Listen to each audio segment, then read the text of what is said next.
If you like audiobooks or audio shows, check out a free trial of Audible. Just click the link in the description. Welcome to Mindshock True Crime. This is your host, Bruce McGuire. You are listening to the Delphi Murders Case series. This is episode 23, Bias. And we're going to be taking a look at something that might be seriously hindering the investigation in many ways and people's perception of that investigation, in the hopes of course, bringing more awareness to the case and possibly getting it moving to getting it solved. Obviously, there's a lot of frustration. I mean, technically, is it a cold case yet? Because this does not look like it's going to be solved eminently unless there's some kind of movement or development, a critical development. I mean, obviously, I don't know that for sure. It's very possible. Again, law enforcement know exactly who did it, but for whatever reason, they can't do anything about it. As always, if you enjoy the podcast, find it interesting, you can help support the podcast, donate to our PayPal. Just check the link in the description. And make sure to subscribe to the channel, hit that bell for notifications. Like and share the podcast. Keep the awareness up in this case. Not just this case, but other cases as well. Twitter, Facebook, Reddit, Patreon. Patrons do get priority for case topic logical analysis, code podcast to request. You could also be a guest on the podcast depending on your tier. So you could also support Mindshock that way. Questions, comments, theories, thoughts, suggestions, rebuttals, debunkings of any kind, leave them in the comment section. And just continuing on, I mean, some people still have the theory that small town justice was served here in vigilante form. That certain individuals might have been so outraged that someone would kill these kids, basically, these teenagers, young kids, and they somehow knew who did it. I mean, there could be a further wrench here. There could be someone who thought someone did it, killed them, turned out to not be the case, maybe went out and killed somebody else who really did do it. The police know about it, so maybe that's why they want to cover it up, because this individual also killed someone who was innocent.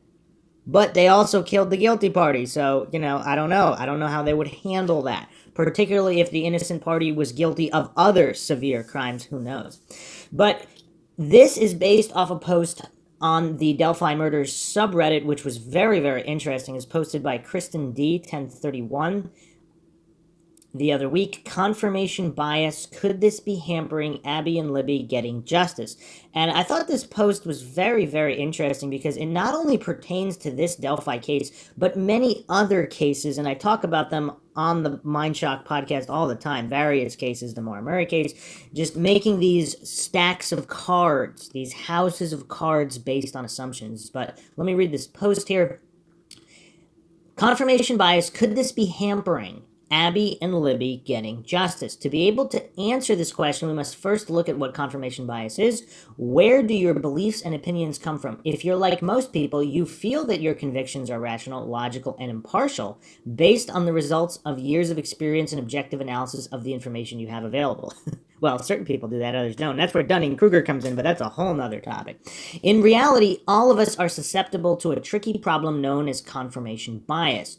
Our beliefs are often based on paying attention to the information that upholds them, while at the same time tending to ignore information that challenges them. Like, of course, the cult of authority worship. There's a lot of goofs out there that think that law enforcement are infallible or close to infallible, and that they aren't mistaken, innocent people aren't in prison, and all of these things.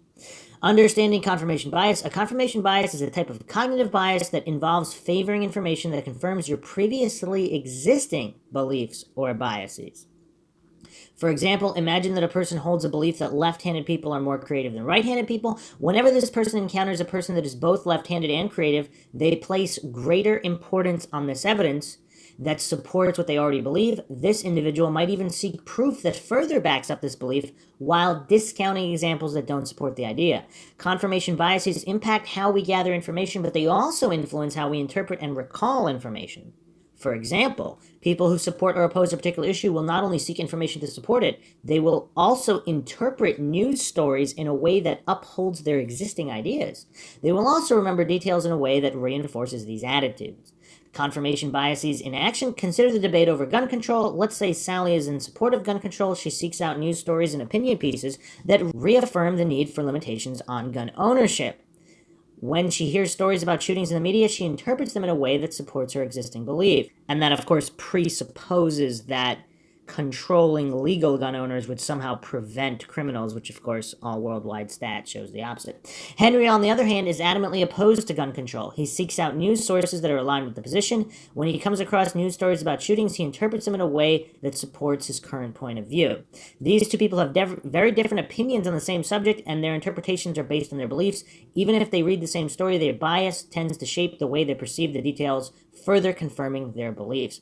Now, the one thing that's really missing from this article here is, of course, logical fallacies. Because this is a way to objectively determine what is being talked about or believed has a basis in reality, or if it's fallacious. Now, obviously, there's also the logical fallacy, which, of course, just because something is a logical fallacy doesn't mean it's untrue. But it gives you objectivity, so you don't have to cling desperately blind faith that limiting legal gun ownership would somehow impact gun crime. Again, worldwide stats, you can look at them for the past 100 years. They're pretty clear, and so that's what a faith-based presupposition is, or a circular reasoning logical fallacy, where you're assuming something is true before the fact, and then using certain justifications to back that when your foundation is false. And again, cognitive biases have obviously a role to play in that. Impact of confirmation bias. In the 1960s, cognitive psychologist Peter Cathcart-Wason conducted a number of experiments known as Wason's rule discovery task. He demonstrated that people have a tendency to seek information that confirms their existing beliefs. Unfortunately, this type of bias can prevent us from looking at situations objectively. It can also influence the decisions we make and lead to poor or faulty choices.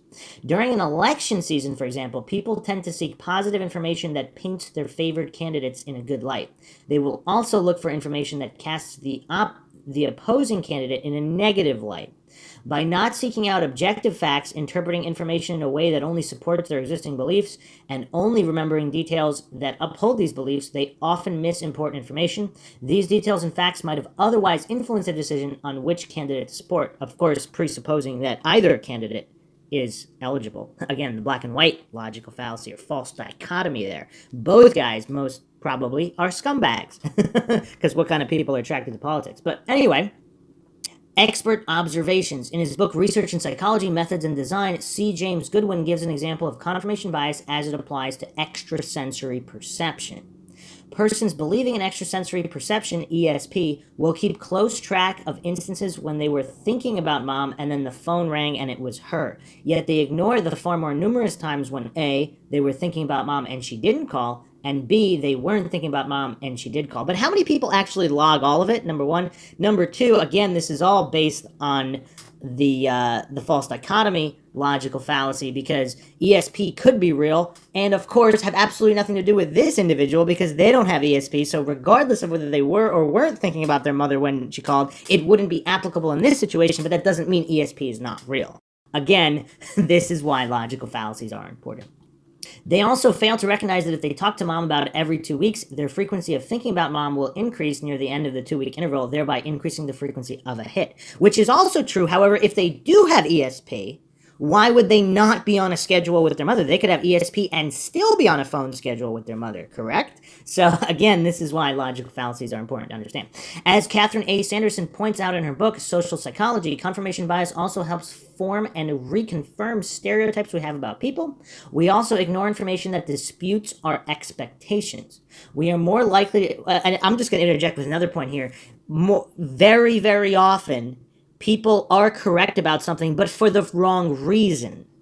So this is where cognitive biases like confirmation bias and all these things, they can start to build this house of cards, not because the person is wrong along the way, but the person is accidentally correct, because they're correct, but not for the reason they think they are, which increases their false belief, and these are a lot of red herrings in a way. That's what ends up happening.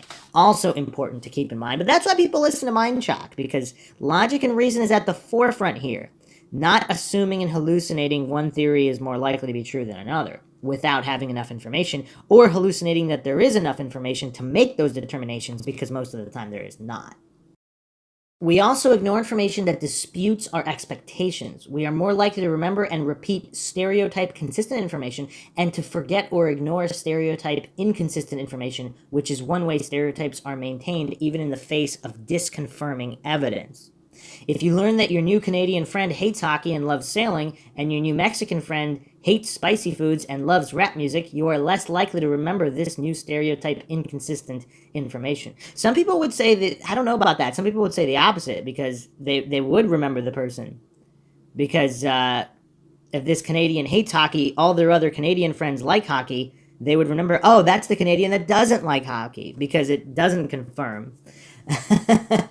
Again, important to keep these things in mind. Confirmation bias is not only found in our personal beliefs, it can affect our professional endeavors as well. In the book Psychology, Peter O'Gray offers this example of how confirmation bias may affect a doctor's diagnosis. Groupman points out that the confirmation bias can couple with the availability bias in producing misdiagnoses in a doctor's office. And of course, doctors are actually one of the leading causes of death. A lot of people don't know that. A doctor who has jumped to a particular hypothesis as to what disease a patient may have may then ask questions and look for evidence that tends to confirm that diagnosis while overlooking evidence that would tend to disconfirm it. Groupman suggests that medical training should include a course in inductive reasoning that would make new doctors aware of such biases. Awareness, he thinks, would lead to fewer diagnostic errors, or just basic logic. A good diagnostician will test his or her initial hypothesis by searching for evidence against the hypotheses. And how often do people want to think they're wrong? That's where the ego comes into play, which, of course, we have to keep in mind as well. Unfortunately, we all have confirmation bias. Even if you believe you are very open-minded and only observe the facts before coming to conclusions, it's very likely that some bias will shape your opinion in the end. It's very difficult to combat this natural tendency, unless, of course, you don't hallucinate the need to come to any conclusion if you can recognize that not enough information is available to come to any conclusion. So this was an article from verywellmind.com. What is confirmation bias? So this post here on the Abby and Libby subreddit posted this article and then the follow-up thoughts here. I believe it is probable that confirmation bias has definitely had an impact on this case. Perhaps when law enforcement said, "We made mistakes in the beginning," it is very revealing just this kind of situation. They may have looked in one direction because of confirmation bias and discounted evidence, or a witness statement or tip that would have sent them in one direction and instead, based on their bias, took a completely different approach. Whatever may have happened, we all know that hindsight is 20/20. I would like to think that we can all try to be better at listening to opposing views more and really hone in what others have to say regarding this case. Looking at information or other viewpoints in the case can only help better understand not only the fact that we all have confirmation bias, but that we acknowledge it and try to wade past it. Okay. Some posts here. Well, I can say the cops effed it up. Bridge guy might not be local, but knows the trails once or a few times before. What if he has gone through some kind of bad times, like a breakup in his life, saw the girls were dropped off, followed them to the end of the bridge as he had already been there and aware of the area, and has no specific intention but to follow them and decide what to do with them and creep them out, and somehow ended up killing them? Don't you think he also got hurt while trying to kill two girls? Why is it taking so long to arrest if Bridge Guy's local? How many people live there under that age group who fits killer profile? Overall, cops effed it up and made this a cold case. On top of that, they don't want to release more info. If you follow it from the beginning, cops released Bridge Guy's voice, then pic, and then video. WTF. Another post here. I think this is one of the easy cases to solve if cops handled it well. I mean, there's a lot of good points here, especially if we don't even know for certain where the video came from. The trail cams, if you haven't listened to the trail cam video podcast, just some conflicting information at the I mean, there's conflicting information every step of the way in this case, which is weird because you don't see that in every case. Sure, some cases you see that with bumbling cops, but in a lot of cases there is no conflicting information. It's simply accurate every step of the way, whether there's a lot of it or not. In some cases there's not a lot of information, but it's not conflicting, it's consistent. Another good post here. I think confirmation bias is hampering many private citizens' view of the case and evidence. This is unfortunate. It has the bad consequences of innocent people's lives disrupted or ruined, piles of tedious speculation fest screeds on social media, and likely aggravated mental health problems for folks who are too invested and triggered about the Delphi murders. I cannot have an opinion on whether it hinders the investigation. There aren't enough drop-dead ambiguous for 5 years facts to base an opinion on. Writing that last, I am considering if that argues the contrary, that the investigation does not suffer from too much confirmation bias and its cousin groupthink. Yeah, I mean, a lot of good points there as well. I think, yeah, just regarding the true crime community online, obviously there's individuals that point to certain individuals as being guilty and without the proper evidence. Of course, that's a huge issue in every case. And also naming people, doxing people. I mean, obviously, most true crime podcasts do not discuss anybody that hasn't already been named in the media, newspaper, television, whatever, by police already. So the people that are just randomly picking out people on Facebook saying, oh, that kind of looks like the guy. I mean, that's kind of an issue, yeah. But on the other hand, as long as you don't dox the individuals, opening the door, giving tips to police simultaneously, possibly to media, to newspapers, so they can make sure that leads are followed up, that's not necessarily a bad thing if it leads to cases getting solved, again, as long as nobody's privacy is outright violated. So, I don't know. Again, it's also important to state the difference between theorizing and claiming. A lot of the Dunning-Kruger crowd online, they don't understand that theorizing is not the same thing as claiming. In any case, obviously the Moore Murray case has a lot of this nonsense. I mean, there's a lot of goofs out there that have blind faith that Moore Murray even made it to the so-called accident scene. The accident scene was not staged, despite many different independent accident reconstruction experts stating that it was staged. So again, simply theorizing is not the same thing as claiming definitively. Another post here. I feel like mistakes are still happening in this case. I want to add two perspectives. One, non-killer perspective. If I have a POI, I don't want to tip and put myself in danger because I don't know what evidence cops have, and I think they can't convict him unless he confesses. Huh, that's interesting. Two, killer's perspective. After he saw cops releasing his pic, he might have, just an assumption, scared and left too far away or killed himself.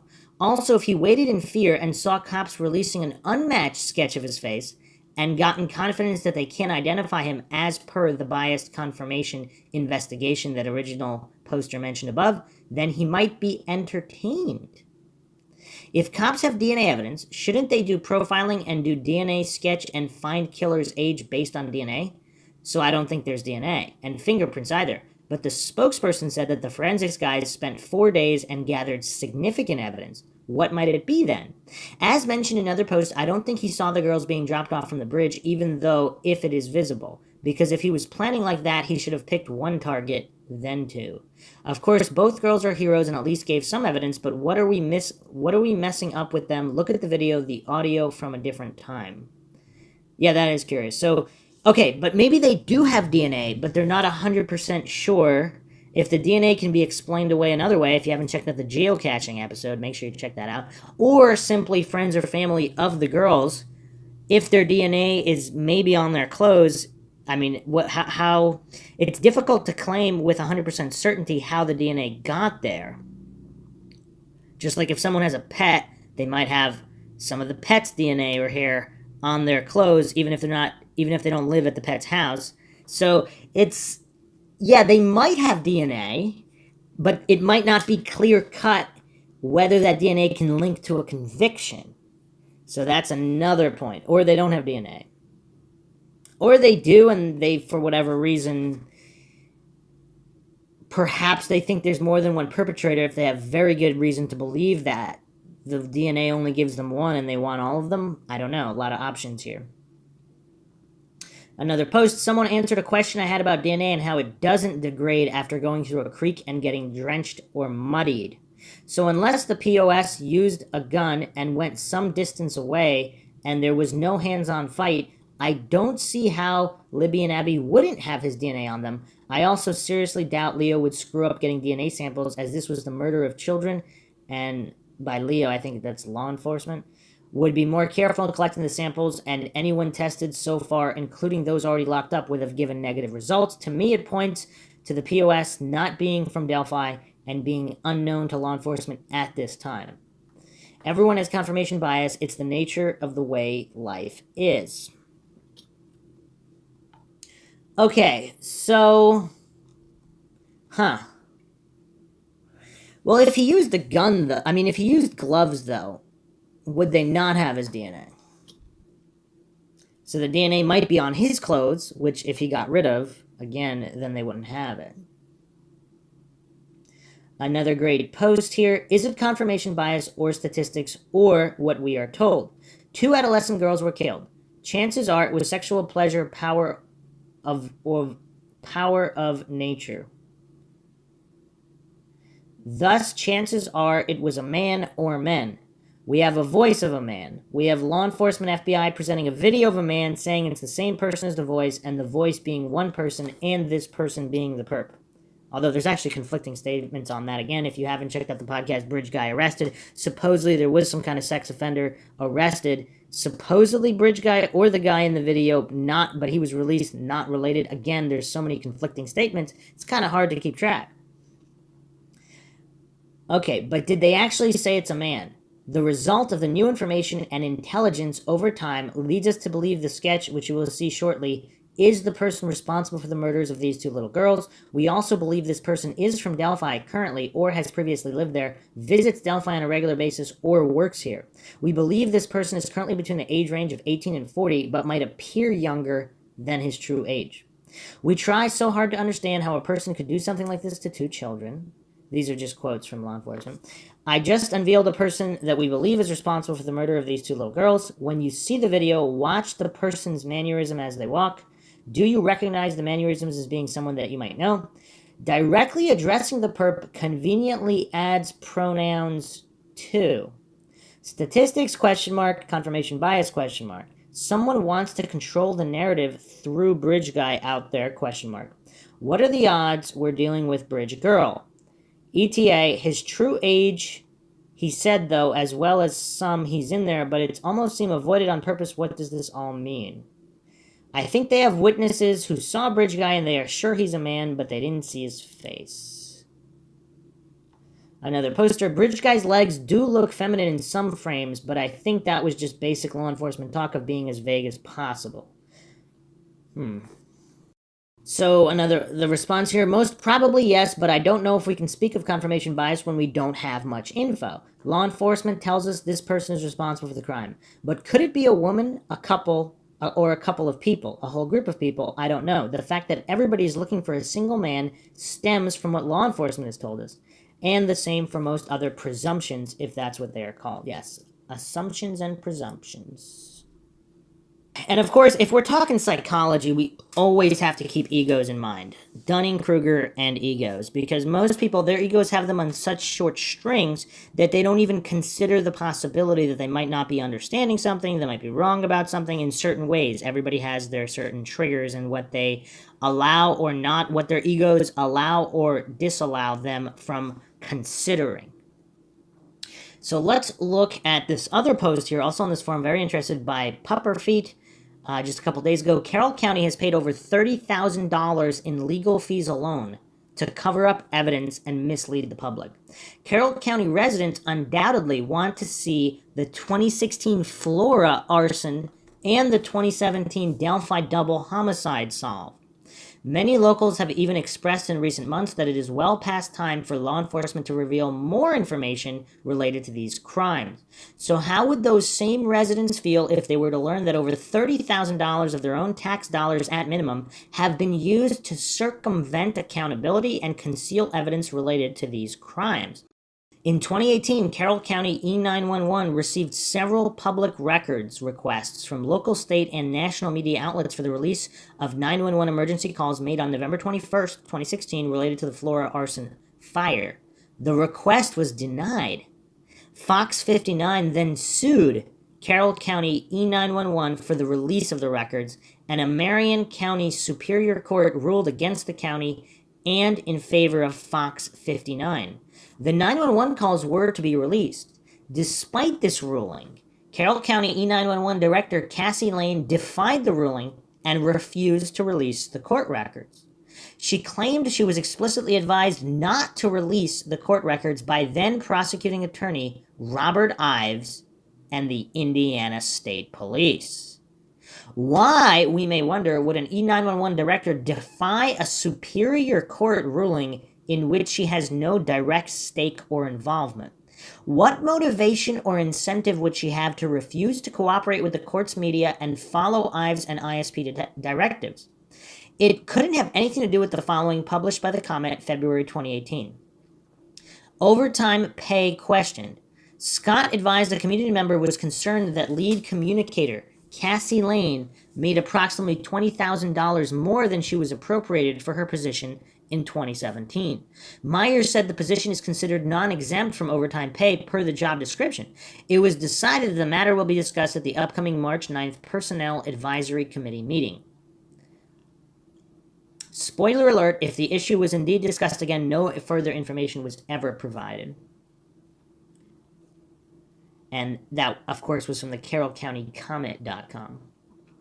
While the exact numbers of dollars allocated has never been made public, in spite of multiple requests made to E911 and Carroll County commissioners, it is expected that over $30,000 county dollars have been spent fighting the lawsuit alone, money that could have otherwise gone towards furthering the investigations into the murder of 6 innocent children under Carroll County's watch.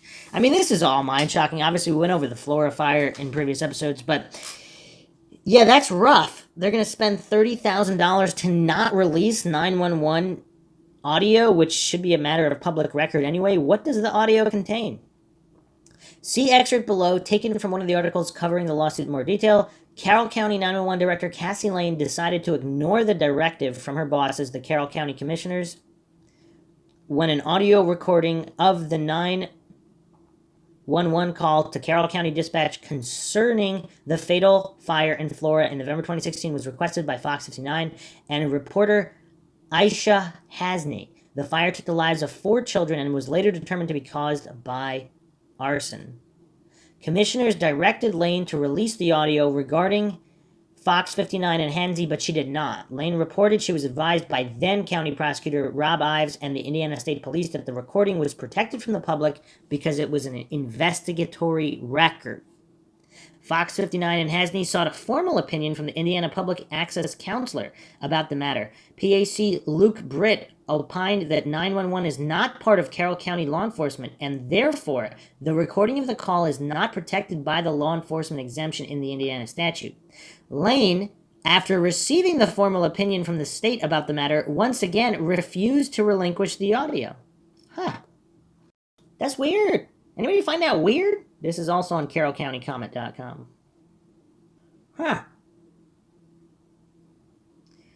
An interesting post here by Glass Guava 886. There is something weird about that case. The home multiple ignition points and where the fire started is unknown. Those conclusions are complete opposites. It's not like it could be said to be a mistake. The refutation came from a private fire investigator who also stated that the fire investigation wasn't up to current standards.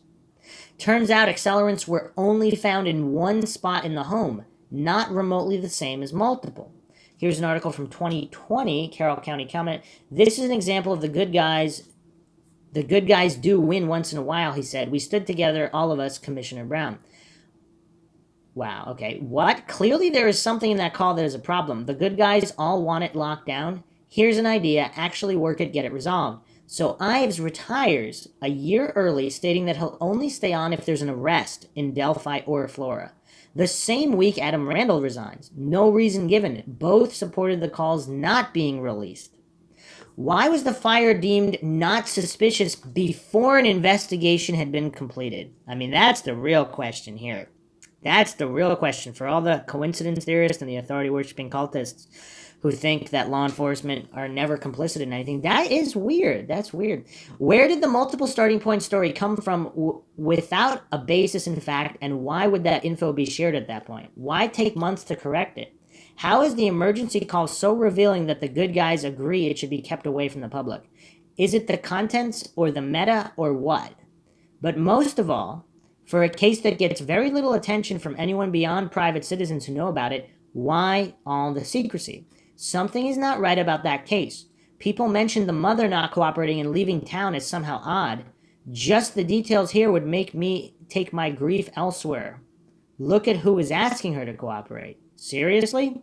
And some of the very same people were involved in the Delphi investigation. Who replaces Toby will be interesting. Continued status quo. A response here by Legitimate Step. The Good Old Boy Network is alive and well in Carroll County, and they are winning in their bid to conceal, cover, deceive, and deny the public information that should be public.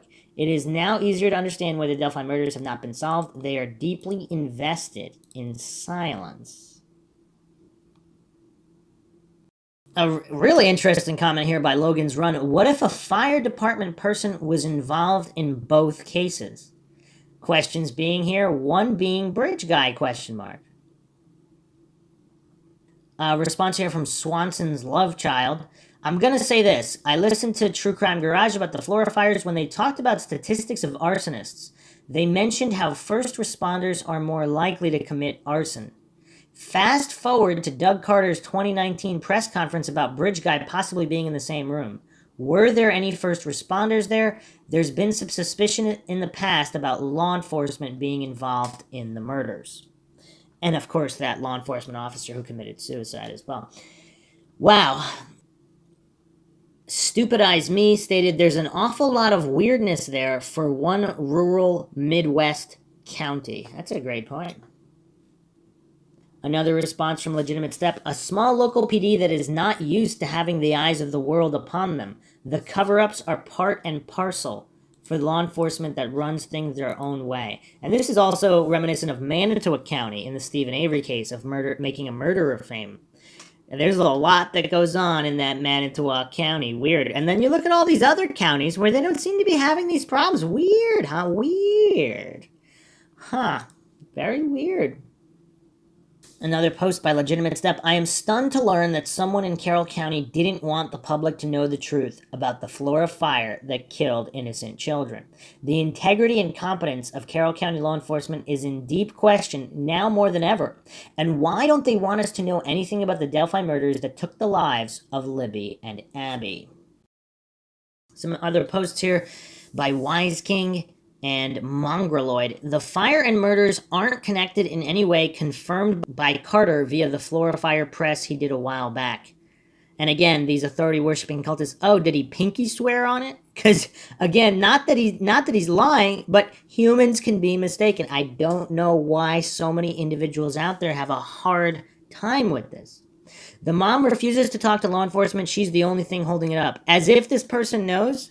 Because if it is a first responder or law enforcement is someone connected to them, obviously they would make sure this wouldn't get solved. But this Wise King goof, ironically, doesn't understand the basics of logic. He said he doesn't think it was meant to hurt the four girls in any way, which could be a ploy, but that case could be closed. They've traveled to California when she lived out there and tried to talk. She refused.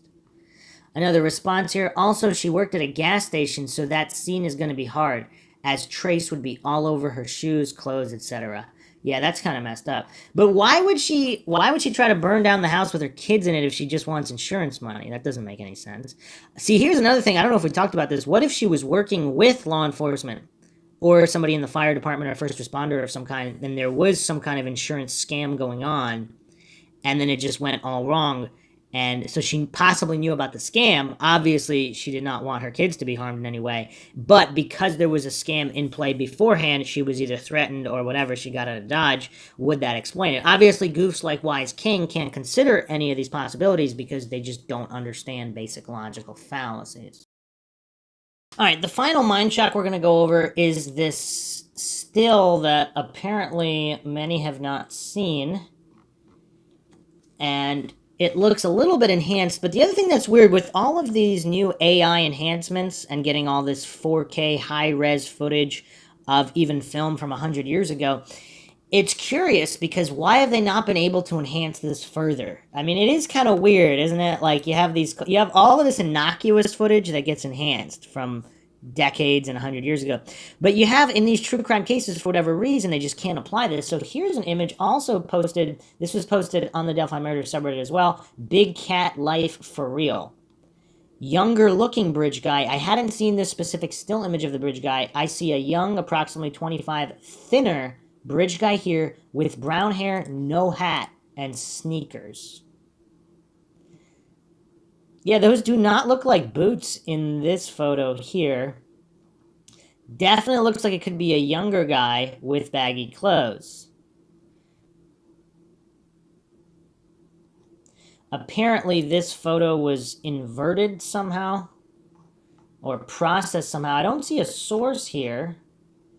It was posted by M. Britton on imgur.com February 3rd, 2020. So is he wearing a hat or is he not wearing a hat? So it does look like a hat. Some people are saying that he's not wearing a hat and it's blonde hair, but you can kind of see the texture there. It definitely looks like a hat to me. Obviously, it's pixelated, even though this image has been cleaned up a little bit. It's still pixelated, so it's hard to say with 100% certainty, but it does look like a hat, especially it's the same color as the background, which is another problem. That's a huge problem. And if you actually zoom out a lot, it almost looks like it could theoretically be a backwards baseball hat. Looking at it way, way, way zoomed out from far away, but probably not what it is. It does look like some kind of hunting cap or such. Some commenters here just really do not believe it's a hat. If you go with the no hat view, I see thick, straight, dirty blonde or light brown hair that grows forward on his head. It's a hair type we've all seen before, really thick, coarse, and straight, all growing in the same direction forward. Or it's a hat. I keep going back and forth. Another post here. I don't think it's a hat, but I might be wrong. It looks like there is hair whirl at the top of his head. At least that's what it looks like to me. What's curious to me is, am I seeing a mullet at the back? What is that? It is throwing me off. I used to think it was a hat with something draped down from the back of the hat and covered the neck for sun protection like some fishermen wear. Anyway, that's what I have to add about it. It also looks like it could be some kind of hoodie that he's wearing underneath, bunched up. Another poster put this. It almost looked like his jacket is being held together by a giant safety pin in the front. It just has that look to it. I'm sure it's not that, but it's odd looking. I can't put my finger on it. What is holding that jacket together? It does look kind of weird. It looks very weird. Huh. Almost looks like something's been blurred out. I mean, this could just obviously be pixelated artifacting because it looks like there's a lot of blurs all over the image, whatever they did to it. Someone posted, I would think it's not not zipped up fully, or it also has buttons and not all of them are buttoned. I mean, that sort of looks like it.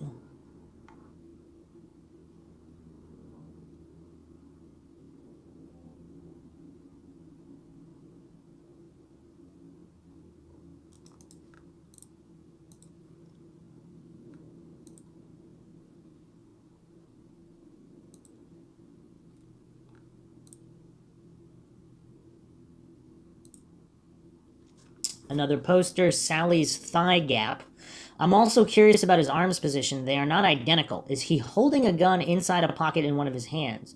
The left side, as we look at the images, in his jeans pocket. The other hand is a bit higher up.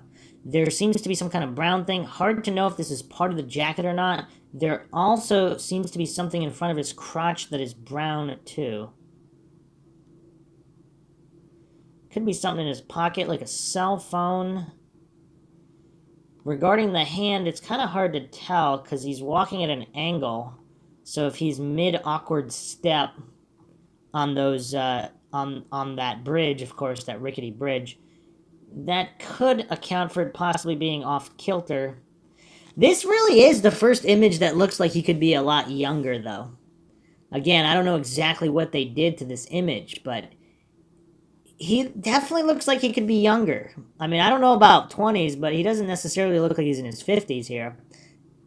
Huh. Although he could still be, but there's just something about the image that indicates that it's possible that this is a much younger guy. Someone posted, is this a guy that would be wearing a scarf? I don't see why not. The weather allows it to not be suspicious. He can use it to hide his face. Supposedly, one of the witnesses said something like this. That it was a scarf. Huh. Okay. So some people have processed these images, so they've adjusted the contrast on his face and his head to see if it would look like, to determine for sure what kind of hat, if it was a hat versus hair. Still kind of hard to tell, but it just does not look, I don't see all of the, hair would just have more distinguishing features for all the different strands. So it just seems like it's much more likely it's a hat just from the way that looks like to me. Apparently this is a reversed image, and that's why it looks this way. It's just reversed.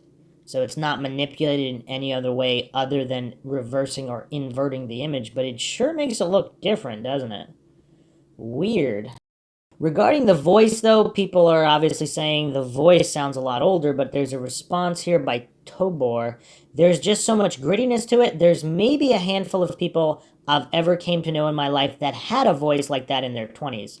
Late 30s with a lot of smoking, more common.